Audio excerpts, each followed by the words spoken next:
I talked to one young hunter when he was young. He said a big one tried to grab him.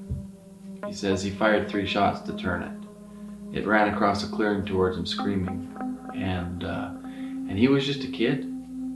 He fired 3 shots, and he was visibly shaken just telling the story. Like he started to relive it.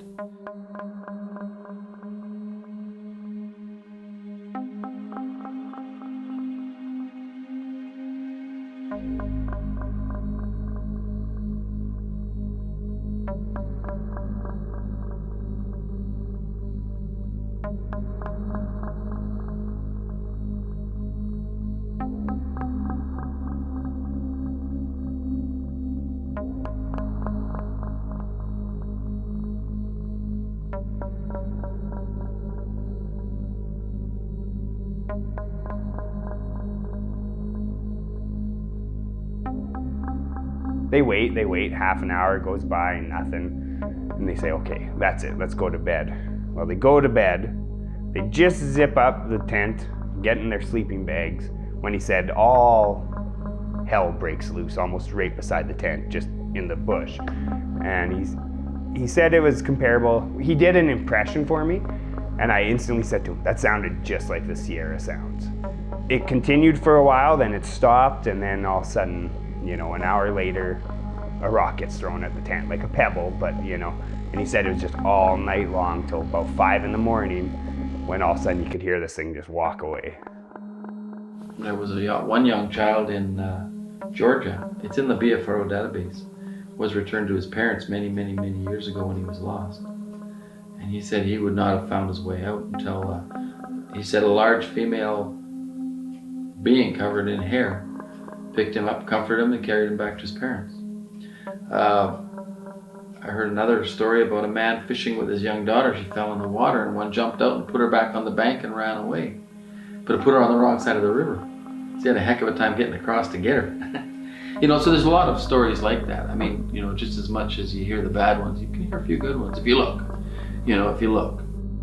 So this cast right here is a copy of Paddy's Trackway from the Patterson-Gimlin film of 1967. And this is one of the more famous tracks. This one was cast by Bob Titmus. Bob Titmus came on the scene after Patterson and Gimlin. Patterson thought to take cast, but he tried to get the best examples of the left and right foot. So this one was ignored because of this mark right here. This mark is what later became known as what Dr. Jeff Meldrum calls the mid-tarsal break. And that's where he believes there's a joint in the foot for flexibility between the heel and the front here. I can't remember the name of that part of the foot, but that's a copy of that one. This is a recreation of a Sasquatch based on the measurements taken from the Patterson film stills. So basically what's in that film is what you see here. According to, I made my own measurement chart from the actual foot and I compared it to John Green's and it's the same. But this is basically, I've had a lot of witnesses come in and say this is what they look like. So it's been kind of a fun project, you know. I also use this thing to smoke out potential witnesses, you know. If they laugh at it, I know they've never seen one. If they get all weird and they walk away, then I know they've seen one, so then I can talk to them, right? So it's an icebreaker.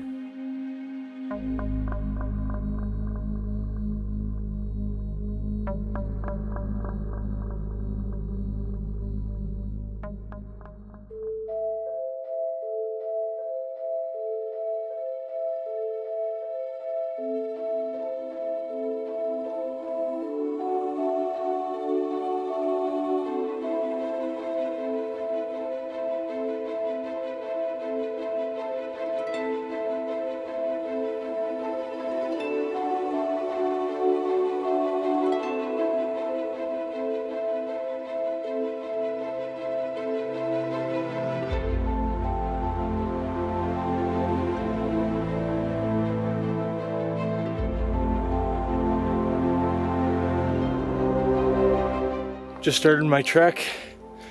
I have way too much gear. Look at this. Minus 28 right now. Going uphill with about 80 pounds of gear. I just started this hike and I'm already finding these wolf tracks. They're coming down the trail. It looks like they chased an elk or something. Look at that.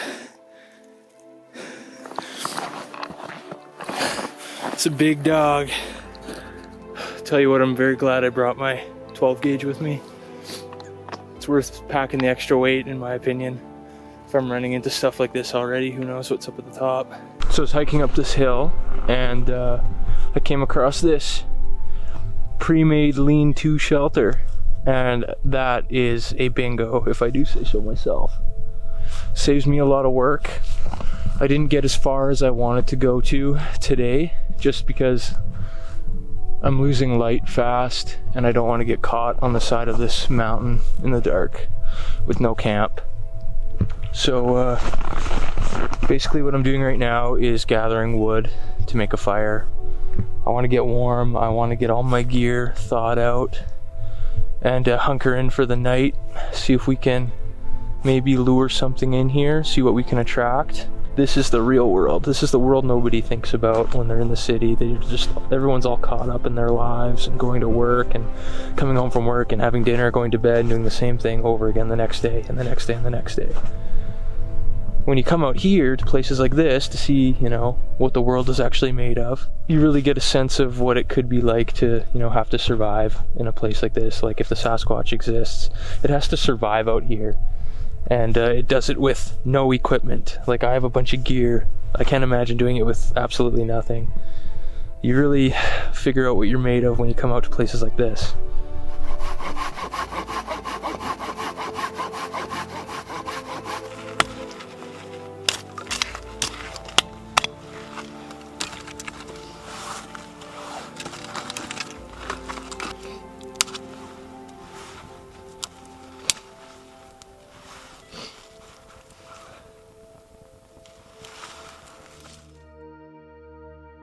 I've been into Sasquatch, you know, research for about 10 years.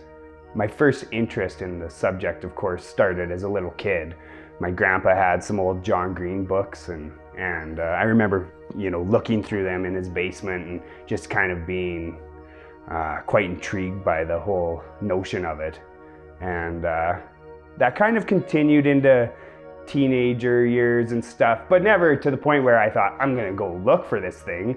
It was more like, you know, say to my brother, hey, did you see the newest Sasquatch footage on the news? Or, hey, did you see the newest Loch Ness footage on the news? We were always kind of into that kind of stuff. I guess the mystery, right?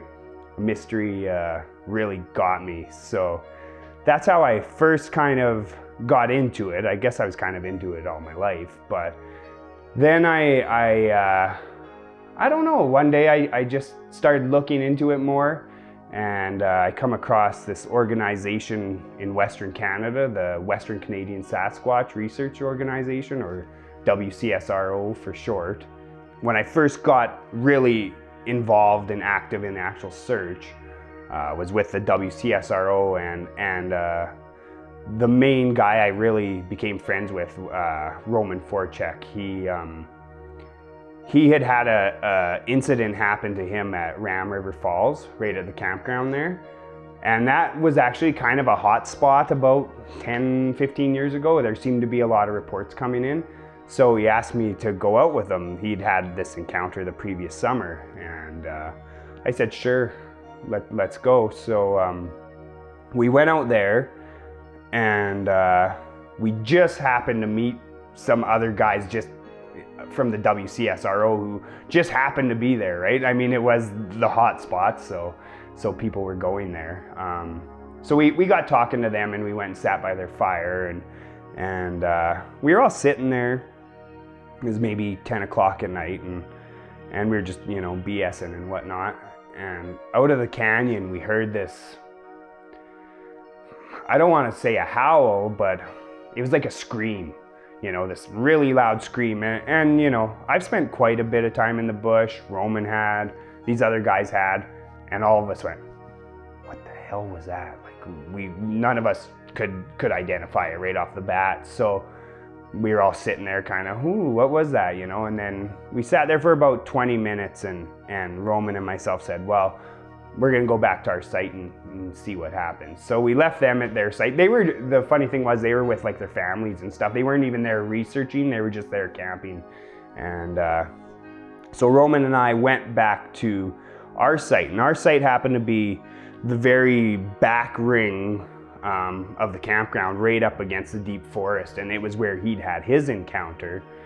We were sitting there and we just had a really low fire going, and Roman thought, well, I'm gonna go let a few wood knocks off. So he walked out into the bush, 50 yards maybe, you know, whack, whack, whack, 3 times, sat down. We're sitting there talking, nothing happens. Maybe another 20 minutes goes by, half an hour. Well, let's try it again. So he goes out and he does this 3 or 4 times probably. And finally it's about 2 in the morning, 2:30 in the morning. There's not a soul around us. There's nobody in our ring. And there wasn't that many people in the campground overall. There was a few in the first ring where those other guys were, but not really much for people there. And he goes out, does another one, and it's like 2:30 in the morning, whack, whack, whack. He comes walking and he just comes to sit down beside me, and pretty deep into the deep forest we hear, you know, just a loud wood knock, you know, and we thought, I looked at him, I mean, the hair on my neck just went, and I looked at him, I said, did you hear that? And he, yeah, I heard that. So we listened and listened. And that was reminiscent of his previous encounter that he'd had in that site. So we waited another 20 minutes. Roman went out, knocked a few more times. Nothing else happened that night, you know. But just the fact that, I mean, this wasn't just a tree breaking or you know, it wasn't natural. It was a wood on wood, real poppy wood knock, you know, and it was probably, might have even been upwards of a couple hundred yards away, you know. But it was from deep in the forest there, like campgrounds behind us, it come from that way, right? And he'd had another experience too, where the previous summer, where him and his girlfriend at the time were in that same site, and he said there was like nobody else in the campground except for one set of people, and he said it was older man, well, looked like a grandpa, a son, and grandson. They were camping a little bit off the ring. They weren't in the same ring as Roman. I think they were in the next ring over. So him and his girlfriend were sitting there, and he was just kind of strumming guitar around the fire. He said same thing. He'd go out, do a wood knock or whatever, wait half an hour, come sit and talk. You know, nothing was happening. He said all of a sudden he hears this wood knock, and it comes from pretty far that way. And ooh, what was that, you know? So then they kind of quiet down and they wait, and then about half an hour goes by, and he goes out and he lets off a wood knock, comes back, and then all of a sudden he hears a wood knock from that direction, only it's closer. Okay, so they're talking amongst themselves really quietly, low fire. I think he's put the guitar away by this time, and he's like, okay, let's try it again. And he said his girlfriend's getting pretty freaked out at this point, but he goes out again, 3rd time, pop, but only it kind of went, first one was there, second one was there, 3rd one here, and a lot closer. And he said, like, oh my gosh, you know, and they're getting freaked out a bit, you know, but they wait, half an hour goes by, nothing. And they say, okay, that's it, let's go to bed. Well, they go to bed, they just zip up the tent, get in their sleeping bags, when he said all hell breaks loose, almost right beside the tent, just in the bush. And he said it was comparable. He did an impression for me, and I instantly said to him, that sounded just like the Sierra sounds.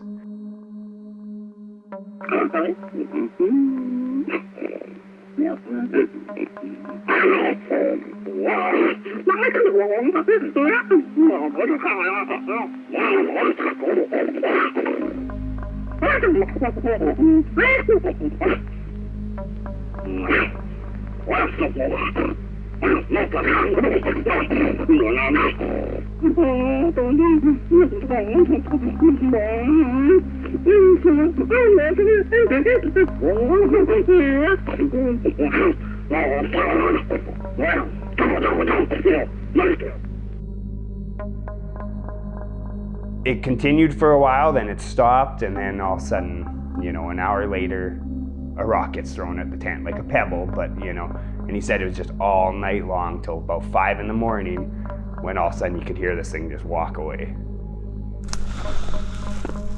Well, I got my fire made, so staying warm won't be an issue, or shouldn't be. Still gotta go get more firewood though. I gotta gather enough to last the night. Don't want to freeze. Check it out.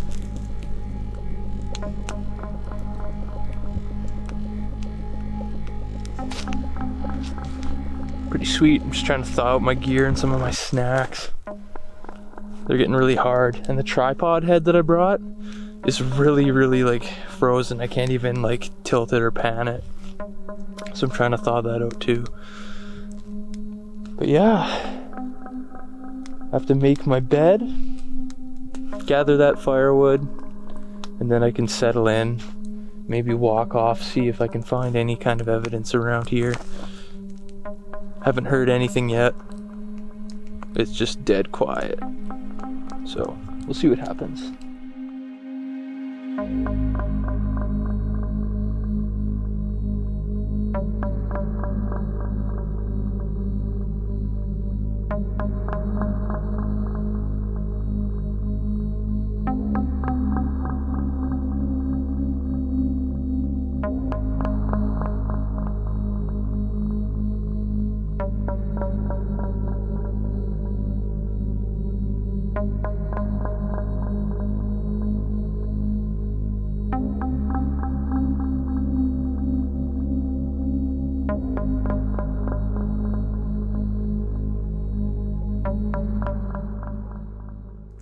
Basically the plan for tomorrow is to summit the mountain that I'm close to. I originally wanted to get a lot further today, but just didn't happen. So I'll make my base camp here, and later tonight I'll kind of go off exploring, see what I can find, see if I can hear any sounds, find some tracks maybe. And who knows, if I'm lucky enough, maybe something will be curious enough to come by. Who knows what the correct method is for, you know, luring in Sasquatch. Nobody knows for sure, it's all hearsay. Whoops work, whoops don't work, whistles work, whistles don't work. You know, everybody believes different things, and there's different groups that believe different things, but nobody knows for a fact what works the best, because Sasquatch is not 100% proven to be a real creature.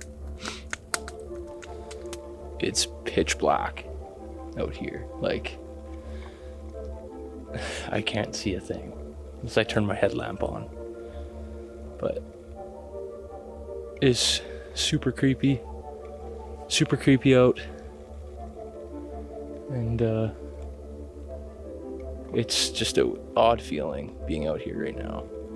I don't know what is around me. I wish I was just back in the lean-to at the fire, but gotta explore, see what I can find in the dark. Apparently, you know, they say Sasquatch is most likely a nocturnal being. And that makes sense, you know, for a creature that's trying to remain hidden from people. I'd be doing a lot of my moving around in the dark. You know, when humans are out and about and it's dark out, we take shelter somewhere. We don't like to be out at night. It's just against our natural instincts. We like to be somewhere where we feel safe, whether that be by the lean-to at the fire or in a house or a cabin or whatever it is. You know? And this is just, this day and age almost feels unnatural being out in a place like this at night, because you know, we're so used to being in a town or being in a big city where it's just, there's people everywhere. Even if things are going bad, like say there's like, I don't know, a person trying to hurt other people or some sort of attack, there's still good people around, and there's a community. So out here when you're alone, it's just you and your wits and your imagination and a 12 gauge, because you never know what's gonna sneak up on you. It could be a mountain lion, could be a wolf, could be a rogue Sasquatch that wants to cuddle with you at night, or, you know, eat you. I don't know. But it's actually like almost really hard to see where I'm going right now because it's so dark. I can, like, the stars and the moon reflect off the snow a bit, and that's kind of what I'm going off of. I guess I'm just looking for tracks, but mostly, like, because it's so quiet, any sort of sounds, that'll be key. Any sort of strange sounds, whether it be like trees falling, branches breaking, you know, things of that nature, or even like vocalizations or whistles or things like that. You know, it's very, very common now to hear like whistles, and apparently that's what they do, is whistle at you or whistle to each other. I know, like Ron Moorhead's Bigfoot vocalizations, whenever I think of those and I'm out in a place like this, it just creeps me the hell out because they are so unnatural sounding and just strange and bizarre. Never heard anything else like it. And if I heard that out here right now, I don't know what I'm gonna do. I might just freeze. I might run. Who knows? Probably best to hold my ground if anything crazy happens. So we went down to Elk Creek, further south there on the trunk road. And we went there in May, and it was pretty cold, and we ended up staying right at the campground. I don't know if you've been there. It's just one little ring, 9 sites, you know, you can see it all. And then the creek's down below, and they've actually got a fence around almost the whole campground. I don't know if it's to stop erosion down into the creek or what, but we were staying there, and we'd been checking out the creek and everything, and didn't see anything, hear anything. But then the next day I got looking, and we were walking by the creek, and all of a sudden I come across these, they were very clear, bare footprints, but they were maybe, you know, 8 to 10 inches long. Looked like a child's footprints, you know, but it was cold. It was May, and you know what May out there is like. I mean, it's not usually the warmest of seasons. And it was just a cold weekend. These were fresh, and I could not figure out what kind of kid would be walking around barefoot out there, you know. But again, I mean, it fell within human dimensions, so you can't just say, oh, that's a baby Sasquatch or a juvenile Sasquatch walking around, you know. It could have been a kid that just, you know, come to the campground with his dad or something and walked along the creek barefoot. But I did find it kind of strange, just timing. Like there had still been a little bit of snow around there, and it was cold and windy and wet, and it just didn't seem like the greatest weather to be walking barefoot around the creek. So then we tried that spot a few more times, and it got quiet. And then I had a report come in on my website, and it was pretty new. It was filed end of May, and it was filed by an oil field worker who was driving north on the trunk road, and about 1 kilometer before the Brown Creek campground, he said one went across the road in front of him. He saw it, you know. It wasn't dark out. I think it was still light when he saw it. And this had happened when that report got filed. It had happened about 2-3 weeks before. So I thought, we got to get out there. You know, that's probably the newest report to ever come in. You know, lots of times I get reports in there from 1976 or 1982, or, you know, this was by far the freshest report that came in. So we decided, okay, let's go to Brown Creek and give it a try. I'd also read a thing on the Alberta Outdoorsman forum about, it was called, I think the thread was called Scary Night Near Nordegg. And it was about these two couples who stayed at the Brown Creek campground and had some high strangeness there, you know, like some unexplained animals come through or whatever. So I thought, okay, let's give Brown Creek a try. I had tried spent a lot of time south of Nordegg on the trunk road. I thought, let's try north. So we went to Brown Creek, and being as smart as I am, I forgot to look at the weather forecast. So we got there on the Friday and settled in, got camp set up. It was myself and my brother and another friend of mine. And it was really hot that day, probably, you know, almost 30. And we were playing in the creek and fishing and just, you know, I mean, half of Sasquatch research is just camping, right? And having fun. And that's part of the reason I do it, is just for the adventure, you know? And so the next day it started raining, and little did I know there was like a 50-millimeter rainfall warning in effect, and I never checked the weather. So it rained and it rained and it rained cats and dogs, and it went into the night, and so luckily we had tarps and everything set up, and again, if you know the Brown Creek campground, again, just one little circle, maybe 9 campsites in it. You can see them all from your own campsite. I mean, there's nobody else there. It's raining cats and dogs. And about 11 o'clock, my one friend said, I gotta call it a night. I'm tired, I'm going to bed. So he went to bed, went into the tent, and myself and my brother were still sitting there. And it was probably about 12:30, and I was just about to say to my brother, I gotta go to bed, I'm tired. But I hadn't quite said it yet. I was kind of humoring him. I think maybe he was, you know, having a beer or two or whatever, and we were just BSing. And I had this little metal camp table beside me, and all of a sudden, I mean, the rain on the tarp was deafening. It was so loud. But all of a sudden, something, I'm not exactly sure what, I'm pretty sure it was a rock, come in under my tarp, hit that metal table and went ping like that, and then flew off, and I think it hit the tent behind.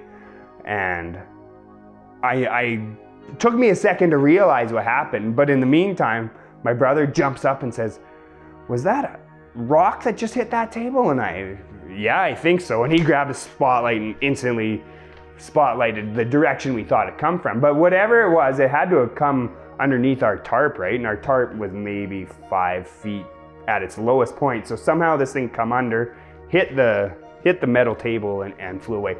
If it hadn't have hit that metal table, you would have never heard it. You know, a rock could have landed beside me and I'd never hear it between the noise on the tarp and stuff from the rain. So that one was really like what the heck was that, you know? So we thought, with this rain and the mud, there's gotta be some sort of evidence. So we got geared up and went looking in the rain, trudging around. We couldn't find any footprints. We didn't see anything. But again, just another really strange, how did that happen? What happened there, you know? So we went to Brown Creek quite a few times after that.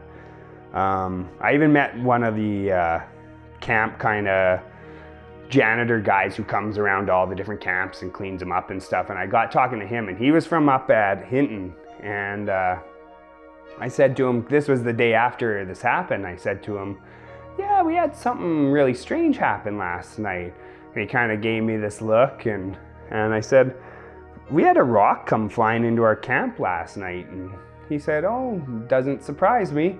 I said, why do you say that? And he said, well, he said, I come and clean this campground, you know, every couple days or whatever. And he said, many times I've been here by myself, and you get that eerie feeling like you're not alone. And then he said, do you know how many times I've heard screams and all sorts of stuff come from across a creek up on the ridge there? He said, I've heard all sorts of stuff here that, you know, he didn't seem surprised at all, you know. And he said, he began to tell me about some of the other incidents he'd heard about, like, or seen. He said he was cleaning fire pits out. He said walking on this trail, all of a sudden, there's this track, you know, just fresh as can be.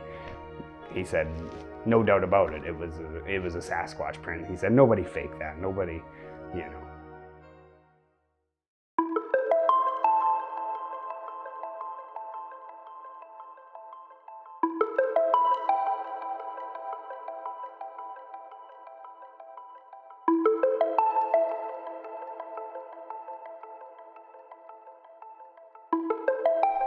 Well, heading further up the mountain, it's a lot warmer today actually than yesterday, a lot warmer, and there's a lot less snow the higher up I get. So I'll continue up this mountain and see what we can find, see if we can find any tracks or anything, or hear any strange noises.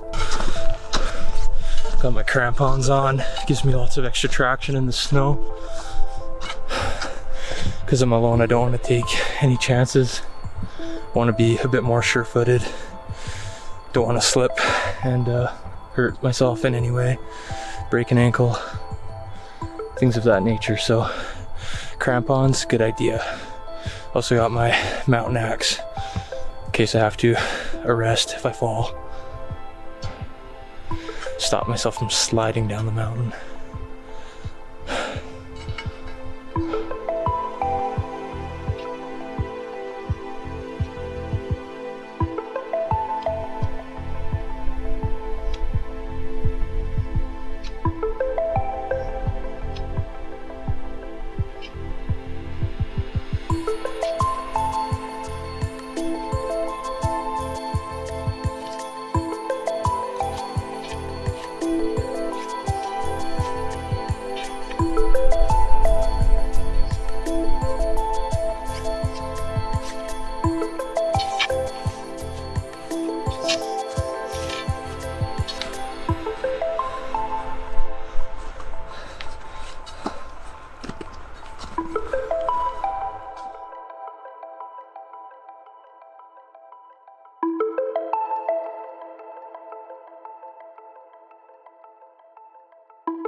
That peak, that's my destination, so I'm gonna head up there.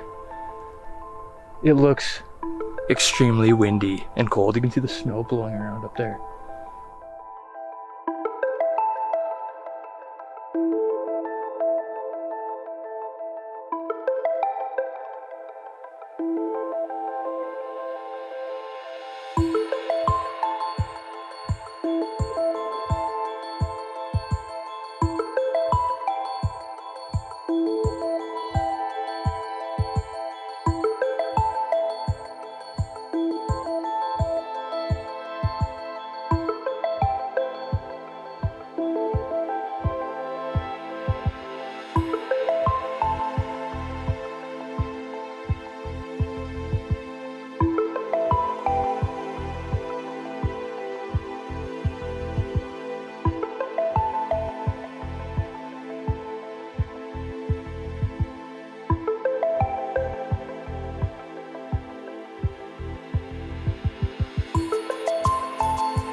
Look at this. This is insane. Made it to the top. I was worried it was going to be a false summit, but it was the actual summit. Take a look behind you. Look at this.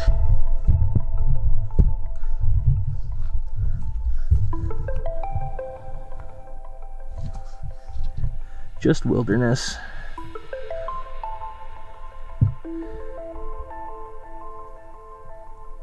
Crazy. Basically what I'm kind of doing right now is just using my long zoom lens to scan the landscape ahead and just to try and make out any movement in the trees. Like, I can't see anything with the naked eye from here, but this lens can zoom in very far, so really handy for scouting things that are really far away. And this little valley looks like the perfect habitat for Sasquatch, so I can't stay up here too long, unfortunately. The sun is gonna go past the mountain really soon, and I don't want to get caught up here in the dark. So I'm just gonna grab what shots I can, scan the landscape, and see what I can find.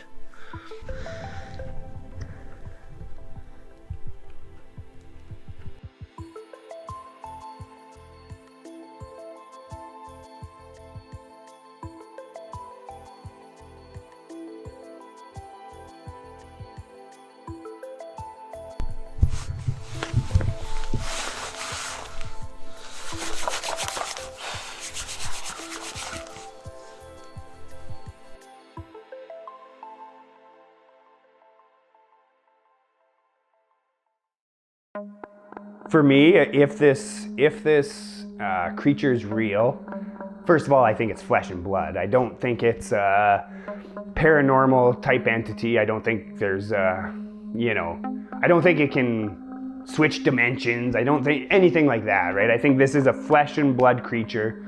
I think it's probably a very rare creature. And I think it's a creature that doesn't want to be found. I don't think it wants, to be habituated. I don't think it wants that, Why does every Native American group in North America have a name for this? Why do they all know about it, they've been here a lot longer than we have. They know a lot more than we give them credit for, So this cast right here is a copy of Patty's trackway from the Patterson-Gimlin film of 1967. And this is one of the more famous tracks. This one was cast by Bob Titmus. Bob Titmus came on the scene after Patterson and Gimlin. Patterson thought to take cast, but he tried to get the best examples of the left and right foot.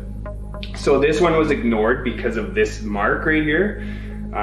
This mark is what later became known as what Dr. Jeff Meldrum calls the mid-tarsal break. And that's where he believes there's a joint in the foot for flexibility between the heel and the front here. I can't remember the name of that part of the foot, but that's a copy of that one. This one is probably like a third or fourth generation of the Patterson-Gimlin trackway. I think this is one of the better ones that Patterson had actually casted, simply because there wasn't that mark. It was just flat. It was a good representation of the left or right foot. This one being obviously the left foot. Looks right, but when you put it in the ground, it'd be left. And this one, again, is another Patterson-Gimlin trackway cast. This one was owned by the late Barry Blunt. He was a researcher in BC, and I acquired this from his wife after he passed away. And again, I think this is probably a second or third generation cast, but this one's in really good shape. But again, it was one of those ones that Patterson thought really represented the right foot quite well. This is a recreation of a Sasquatch based on the measurements taken from the Patterson film stills. So basically what's in that film is what you see here. According to, I made my own measurement chart from the actual foot, and I compared it to John Green's, and it's the same. It's always been kind of a pet project of mine to try and recreate one. I'd like to work further on it. There's supposed to be trees on here and things like that, I'm not making any money on it, so I have to take time to work on it when I get it. But this is basically, I've had a lot of witnesses come in and say this is what they look like, so it's been kind of a fun project. I also use this thing to smoke out potential witnesses. If they laugh at it, I know they've never seen one. If they get all weird and they walk away, then I know they've seen one, so then I can talk to them, right? So it's an icebreaker. Having built the model from the Patterson photos, I think that a lot of the difference between the males and females physically is not much different than what you find in people. You know, if you look at Patty, and she was supposedly accompanied by 2 young ones. She has pendulous breasts, which is only hominids have those. She seems to be, you know, storing a bit of fat on the old glutes there, so she's, you know, basically looks like a middle-aged woman in a lot of ways. Now, the people I know who've seen the males, the big males, like one of my friends who's seen quite a few of them, he says the big ones, he says they're muscled up like you wouldn't believe. Like they are just prime specimens, like super Arnold Schwarzenegger on steroids type physiques on them. And like apparently it's really something to behold. Like they are so intimidating. They're just, you know, very much shoulders, you know, and narrower to the hips. You know, whereas Patty had the wide hips, you know, I mean, she looked like a female in a lot of ways if you look at the differences. So I think that, and the males are a lot bigger, a lot taller. You know, big tracks are like, you know, 19 inches long. And a friend who measured a tree said one with an 18 3/4 inch footprint was 9 feet 10 inches slouching. But the big ones slouch anyways. They have that almost like a humpback appearance. You can see the break in the back even on the Patterson footage. And then some of these little photographs that I have. When I look at photographs of Sasquatches, the rounded, the break to the shoulder is one of the first things I look for, you know. Not saying they don't straighten up like the Peguis tape or the ones looking up in the trees. But still, when that one looks up in the trees, you'll notice that the skin stretches from the chin to the throat. In other words, it doesn't normally have its head up, so everything stretches there. Normally it has its head down, and then its head set about intermediate between a gorilla and a human. You know, so the physical characteristics too is they tend to have like a shorter shin. When they bring their leg forward, their foot is longer, their shin is shorter, so their shin tends to be parallel to the ground when they bring their foot forward. You can't walk like that, but they do. It's right there in the film. But it's all that stuff is so subtle, and unless you've trained your eye, you don't really see it, unless it's pointed out to you. It looks like a man because it's on 2 legs, you know. Somebody finds a skull. They think it's a human skull because it looks human, somewhat human, or very human. They're not looking at the forehead saying, well, why isn't the forehead, you know, straight up? Why is the cranium sloped backwards, you know, things like that. You'd have to be knowledgeable about skulls in order to pick that up right away. Show a Sasquatch track to a foot doctor and they will tell you that's not a human foot. There is no arch. They have a flat foot and they have a mid-tarsal break. But if you look at a true Sasquatch footprint, you'll notice the indentation is on the outside of the foot, whereas our arch is on the inside of ours because we have a fixed arch. And they have a mid-tarsal break, so the foot flexes in the middle. But almost always you'll notice there's an indentation to the outside of the track. The young ones have a narrow heel. I believe you found a track. I have no doubt that that was very likely. It wasn't a bear track. I saw the picture of it. It's likely a Sasquatch track, and it wasn't a big one. You know, you find a 12-inch track, it'll have a narrow heel. You know, if you find a 15-inch track with a wide heel, it's likely female. You see? You find a 15-inch track with a narrow heel, it's likely a male, because it's still going to get bigger. But as they get bigger, their heels widen out, you know.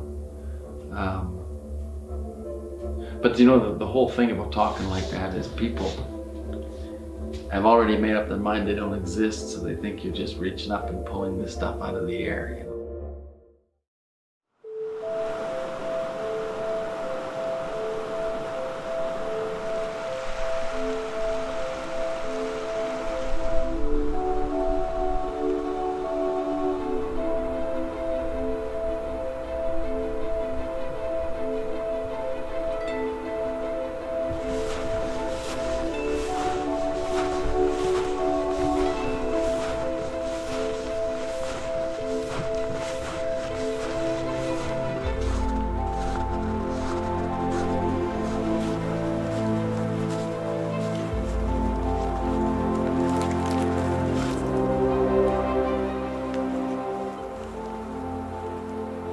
I know sometimes I seem pretty skeptical, but sometimes I am, you know. I have to maintain that. I can't just believe every little thing I hear or every little theory or piece of information someone gives me, because a lot of different people tell me a lot of different things. And it's up to me to decide and to distinguish what is legitimate and what is plausible. It's up to you guys to do the same. You can see behind me here, there's a tree break. I have to admit, I'm not huge on this tree break thing. I have seen weird tree structures, and you know, you'll find branch twisting and stranger things than just branch breaking. Like, it doesn't mean a whole lot to me. Apparently the Sasquatch will break branches at certain heights or whatever to mark their territory or to mark trails or to let you know that they're there. I can't buy that just because there are so many trees and broken trees and deadfall naturally that I personally just toss this stuff out. I don't know, unless I see something where it's like consistent, where the trees are snapped and it's one after the other and they're all perfectly at the same height and in the same direction, then I might start thinking, oh, okay, this is kind of weird. But when you find branches like this, I mean, this thing's like 8 feet, 8.5 feet tall. It's the right height, right, for a Sasquatch.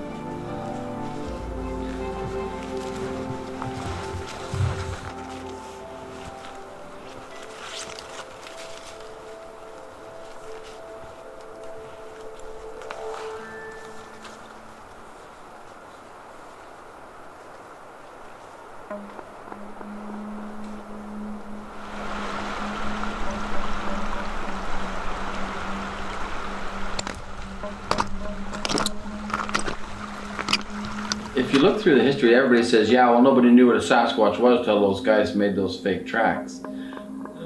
Other than the fact that Daniel Boone killed one in the 1700s, it's well documented. And I remember a historian, it was a woman, they were asking her if it was true that Daniel Boone killed a wild man of the forest. And she said, if they exist, he killed one. It's documented well enough. There's a bunch of people there. Daniel Boone killed a Sasquatch. Look at in the 1930s or late 20s with Albert Ostman. His account, I have no doubt in my mind, no doubt that it's true.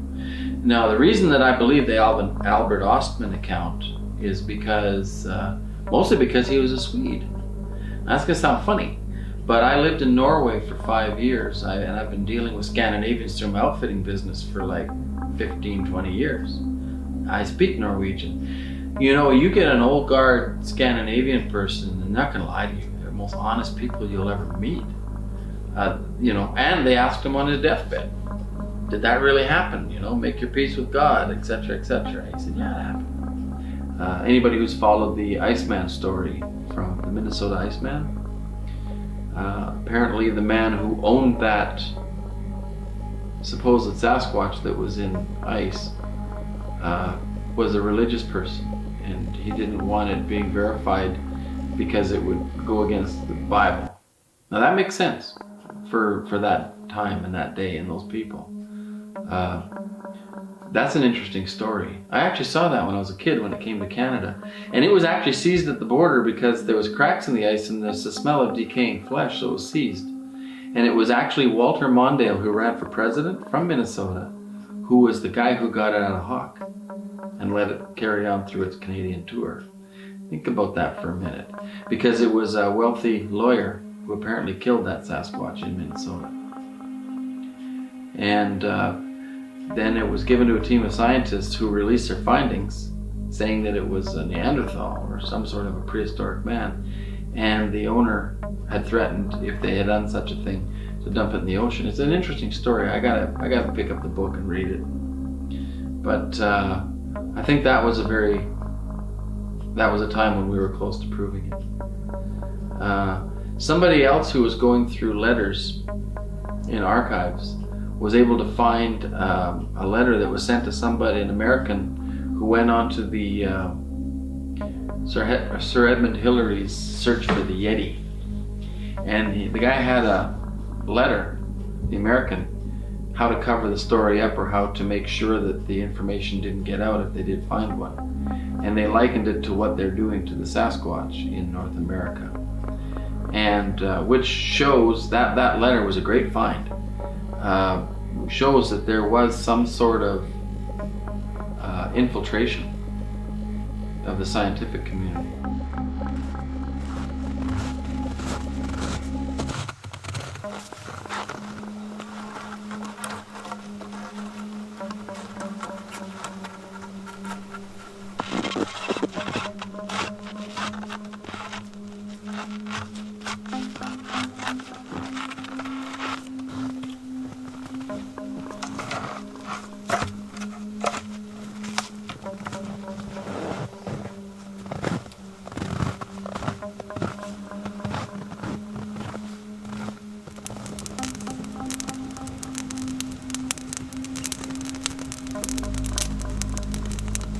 I got out here pretty late, like 3 p.m. and you know, I didn't start building my shelter till, I don't know, like 4:30ish. And now it's dark out and it's creepy out. And usually when it gets dark out, it gets creepy out wherever you go. The history of Sasquatch in this Nordegg area is just insane. There are so many accounts way back to the early 1900s and before that. And, you know, a lot of it goes on near the Forestry Trunk Road, off of the Forestry Trunk Road. And the crazy thing is that you don't have to be in a super remote area to have an experience. You know? You can be in a campground. A lot of these things happen at campgrounds. They just walk right in and start messing with people. I think that's very interesting. I talked to one young hunter when he was young. He said a big one tried to grab him. He says he fired 3 shots to turn it. It ran across a clearing towards him screaming. And he was just a kid. He fired 3 shots and he was visibly shaken just telling the story. Like he started to relive it. And I had to calm him down almost, you know. And I think that was an interesting account because he was just a kid and he was on a river walk with his gun. And they have a creature watching him that reasons out that that's a young person, and I'll bet you they'll think he was just lost if I grab him. Because that's what would have happened. They would have said, oh, poor kid. We knew we shouldn't have let him go off on his own. You know, he got himself lost. There's people in Alberta, backpackers, that backpack around the world. They didn't so much as find a matchstick from their backpack.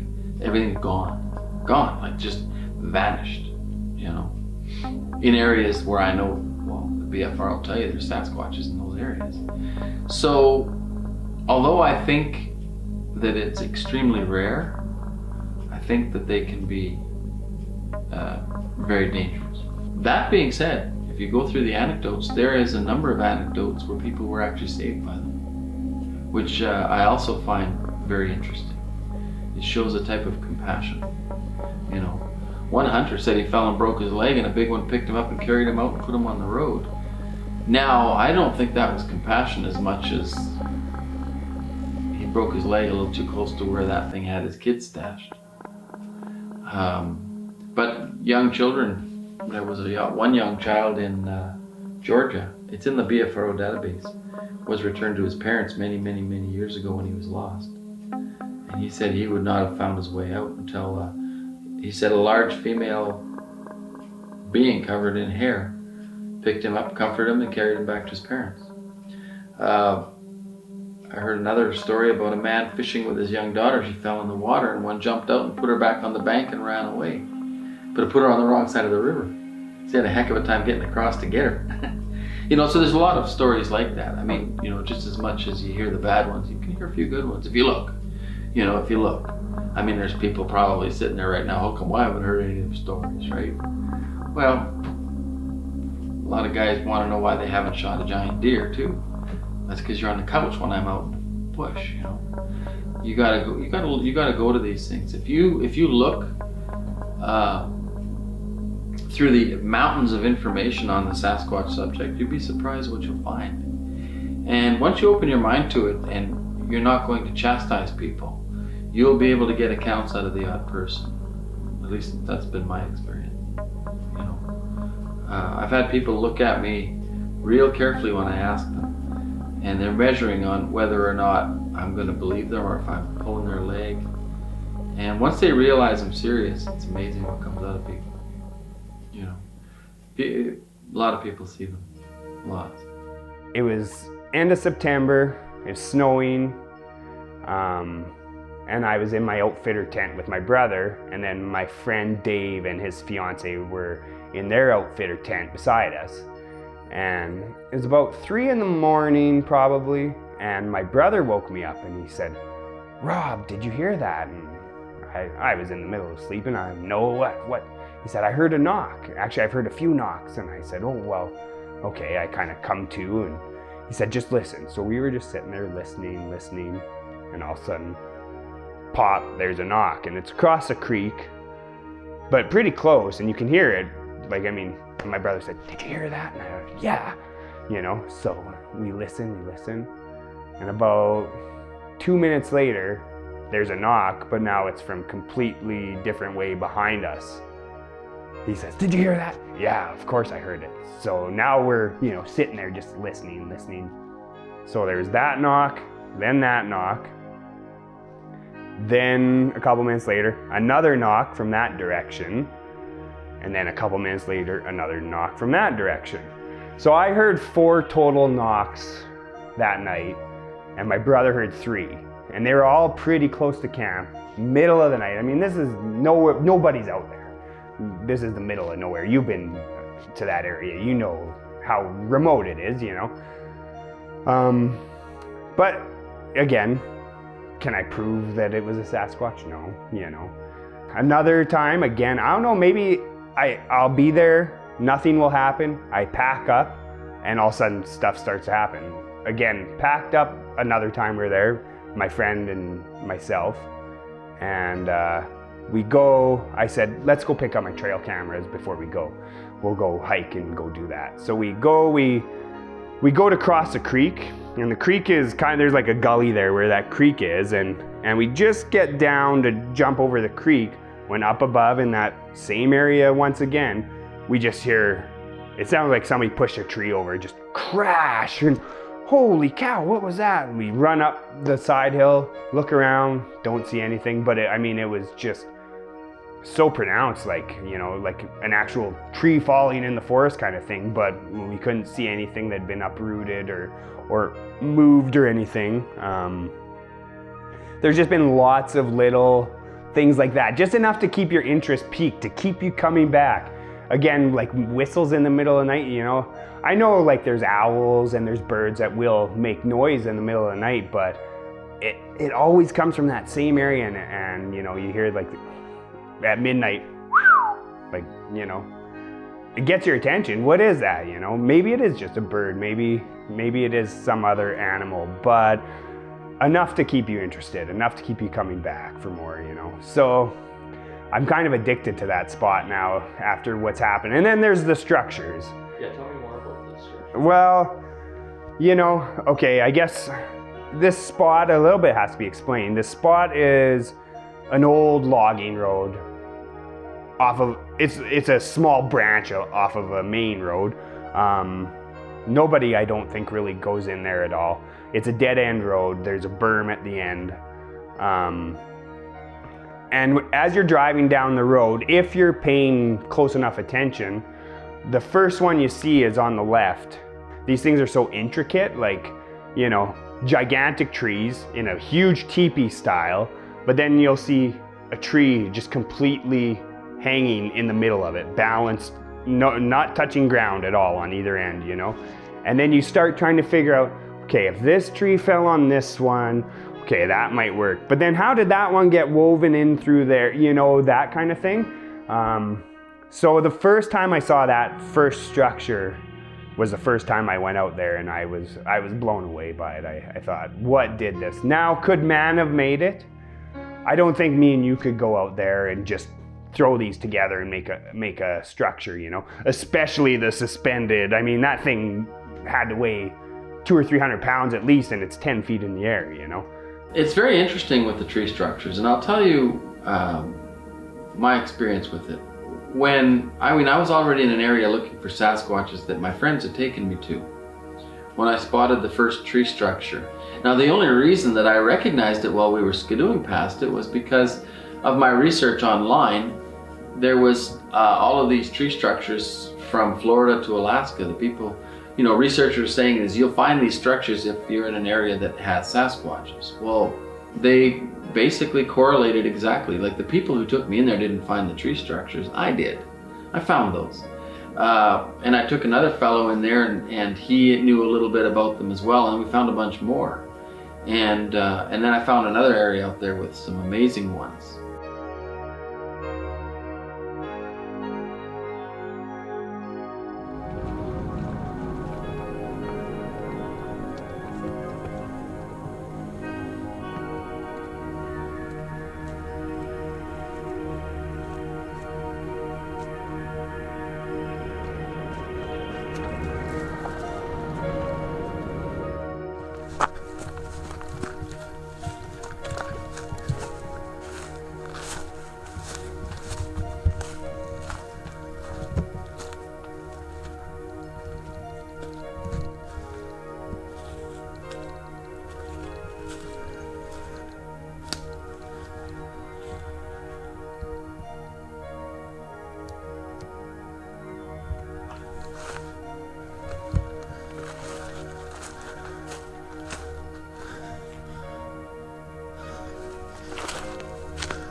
This location is very, very remote. Like, we are way out in the boonies right now. And by we, I mean you and me, because I'm alone.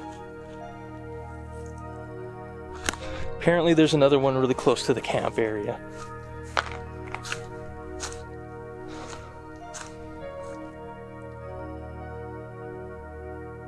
Yeah, that's weird. Very, very weird. Look. Made it to the camp. There's some benches and stuff and a fire pit that Rob made from the Alberta Sasquatch organization. Nice little campsite. Can finally relax, but I'm gonna walk down the road a bit right now. I still haven't had anything to eat, but I'm really excited because I did see another structure coming up here. And apparently somewhere close by is one that Rob actually made himself, just to see if it was possible. But I'm not sure where it is. I'd have to check the message he sent me. This location is exactly where apparently Jeff Meldrum had an encounter. The road is very muddy, so it's good for tracks. I'm keeping an eye open for tracks. All I see is horse hooves. There are wild horses all over this place. Here.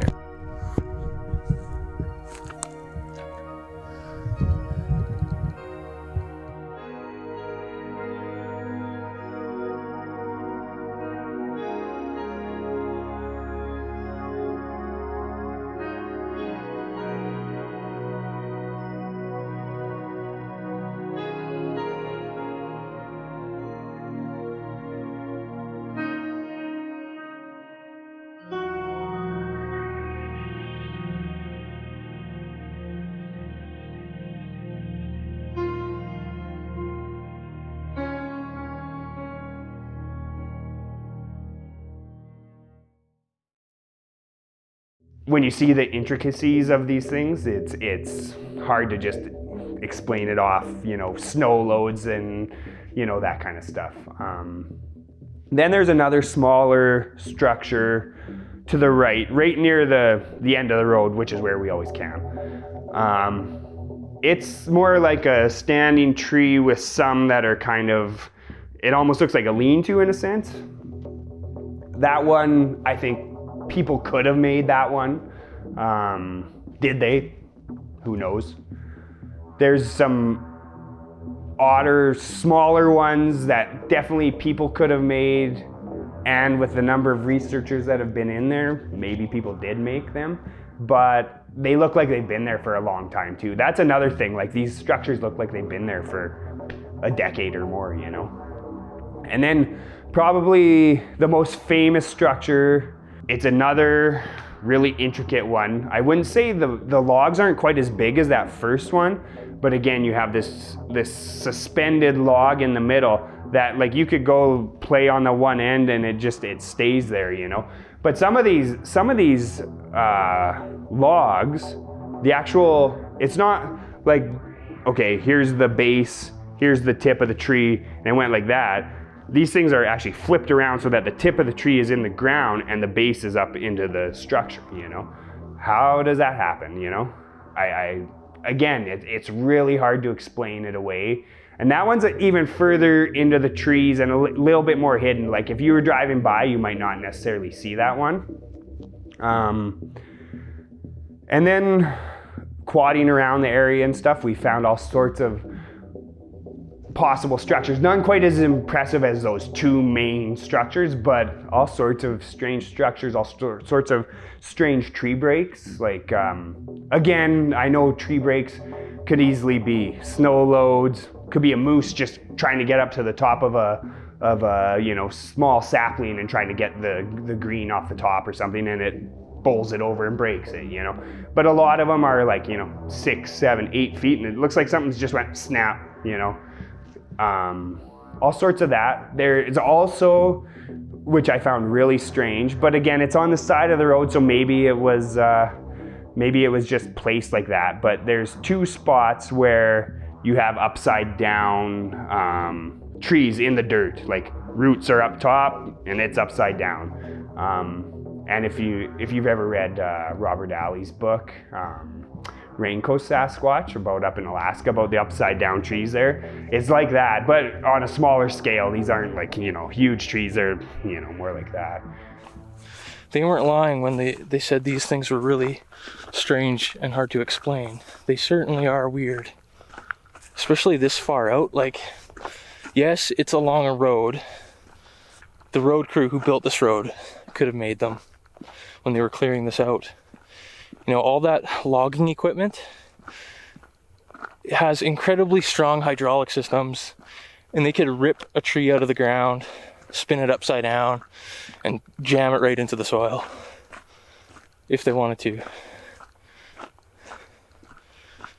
But I'm sure if a piece of equipment or machinery grabbed a log or a tree, there'd be evidence of it on the tree trunk.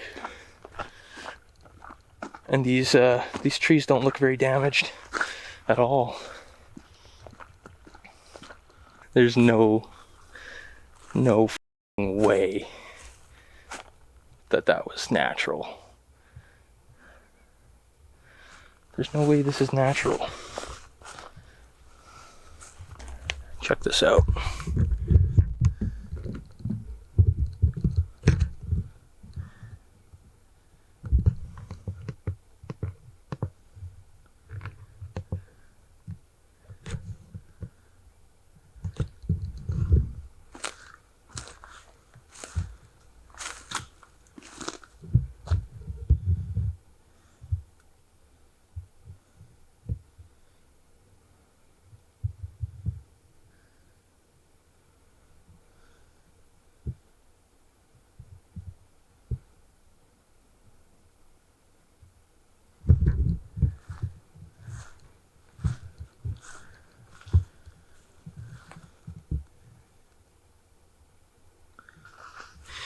This is some serious Blair Witch style shit.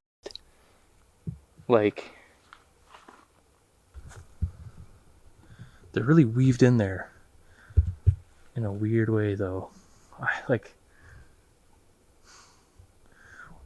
That's the bottom of that tree. The top is down there. But where did it fall from? None of these trees are broken. That's why I don't think it's natural. Something had to have made this. Now, there's two options. Bigfoot or people. And I've carried many logs in my firefighting career. Yeah, it's pretty... Yeah. This is a heavy one. Look, it doesn't look like it's grown here. It's like it was put here.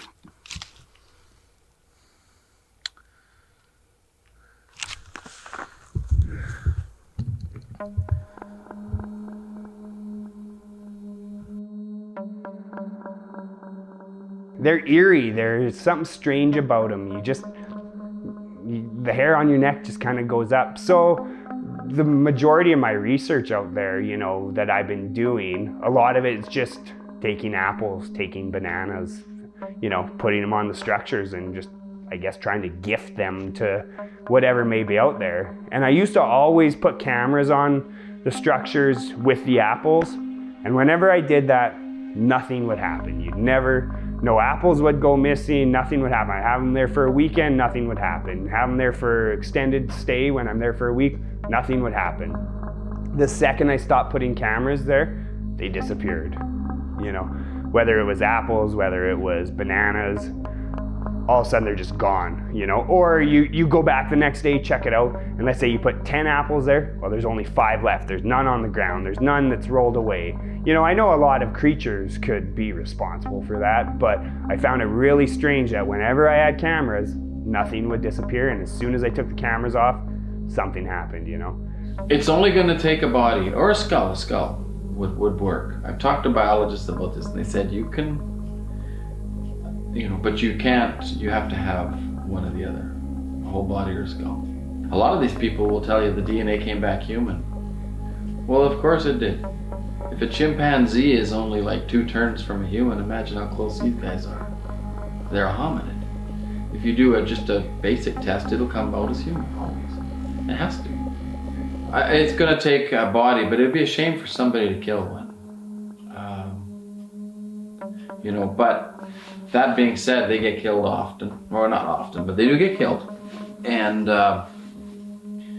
they're usually either taken by their own kind or they're hidden, covered up. So if a person does find one, the last thing you want to do is offer anybody money for it. Get it out in the open. Get it to a news station. Get it into a situation where they can't cover it up. I've never had a visual sighting. I've never seen a Sasquatch. Until I see one, I can't say, oh yeah, these creatures are real. I don't know that until. That's kind of, I guess, the main goal now is to see one for myself, to prove to myself that these are real, to prove I haven't been on a wild goose chase for 10 years, but even if I have, oh well. It's been fun. It's an adventure. It's a great way to just get outdoors, and I've always loved a mystery, so. I have something to say about skeptical people too. It's no big deal. If you don't believe in something, that's your right. It's no big deal. Okay? But if every time somebody brings up the subject, you have to say, oh no, they're not real. Oh no, they're not real, over and over again, you're not a skeptic, you're a narcissist. Because I heard you the first time. There's 2 types of people if you're investigating Sasquatch sightings, and that is people who've seen one and people who haven't. Okay? People who haven't. People who have. Right? And the last thing you need is all those people who haven't seen one making noise so you can't hear the one person that you should be listening to.